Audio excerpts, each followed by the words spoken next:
பெண்களுக்கு கருமுட்டை வளர்ச்சிக்கான மருத்துவம். அதில் முக்கியமாக துளசி, நாட்டு மாட்டுப்பால், மதனகாமப்பூ, பன்னீர் ரோஜா, ஏலக்காய், தேன், தேங்காய் பூ சம்பா அரிசி, இது எல்லாம் கூட்டுக்கலவையாக சேர்ந்து இப்போ நம்ம மருந்தாக தயாரிக்க போகிறோம். பெண்கள் கருமுட்டை வளர்ச்சிக்கு, கருமுட்டைகள் வளராமல் அவங்களுக்கு நிறைய வெடித்து செதறிடுது. அணுக்கள் நல்ல கருமுட்டைகள் வளர்ந்தாலும் அது சீக்கிரமாகவே வெடிச்சிருது அப்படின்னு சொல்லி சில பேருக்கு குழந்தையே இல்லாமல் இருக்குது அப்படின்றாங்க.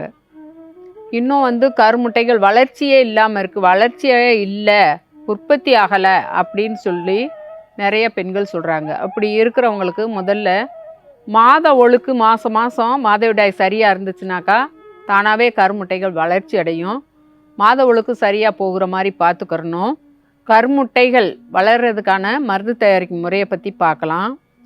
ஒரு ஏலக்காய் எடுத்துக்கிறணும்.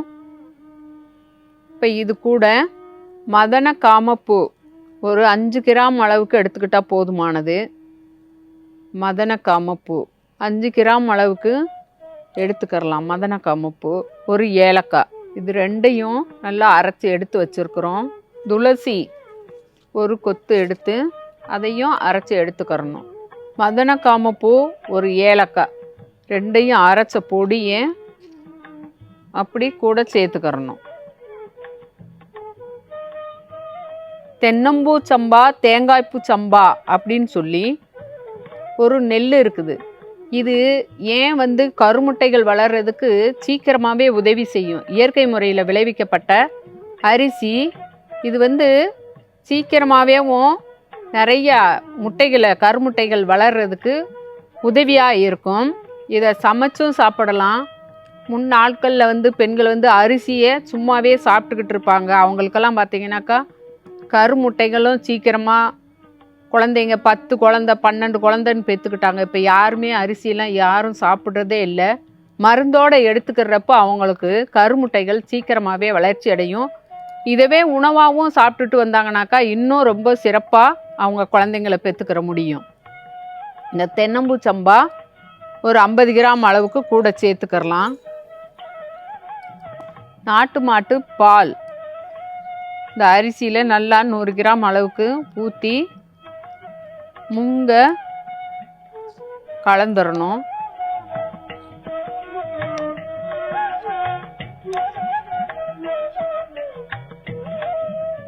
தேன் தேவையான அளவுக்கு கூட சேர்த்து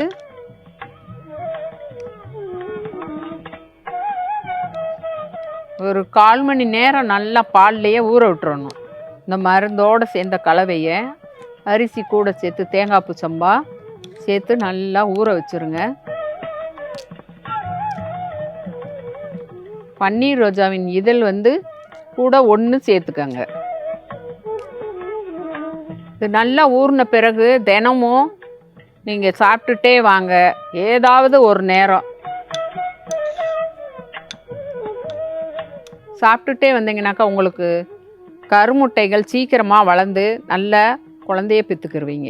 பெண்களுக்கு கருமுட்டை வளர ஏலக்காய், துளசி, நாட்டு மாட்டுப்பால், மதன காமப்பூ, பன்னீர் ரோஜா, தேன், தென்னம்பூ சம்பா அரிசி, இதெல்லாம் கூட்டுக்கலவையாக சேர்ந்து மருந்து தயாரிச்சிருக்கோம். இந்த மருந்தை சர்வசாதாரணமாக சாப்பிடுவாங்க. இப்போ எல்லாம் யாரும் இதெல்லாம் சாப்பிட்றது கிடையாது. அதனால் குழந்தையும் கிடையாது. இன்றைக்கி குழந்தை வேணுன்னா 10 லட்சம் 20 லட்சம் செலவழித்து அடுத்தவங்க கரு எடுத்து வச்சுட்டு வராங்க. அதெல்லாம் தேவை கிடையாது. இதை பயன்படுத்தணும். இதை பயன்படுத்தும் போது கண்டிப்பாக குழந்தை கிடைக்கும். குழந்தை வர்றதுக்கு இது ஒரு சிறந்த மருந்து. இந்த மருந்தை பயன்படுத்தி பயன்பெற வேண்டும் என்று கேட்டுக்கொள்கிறேன்.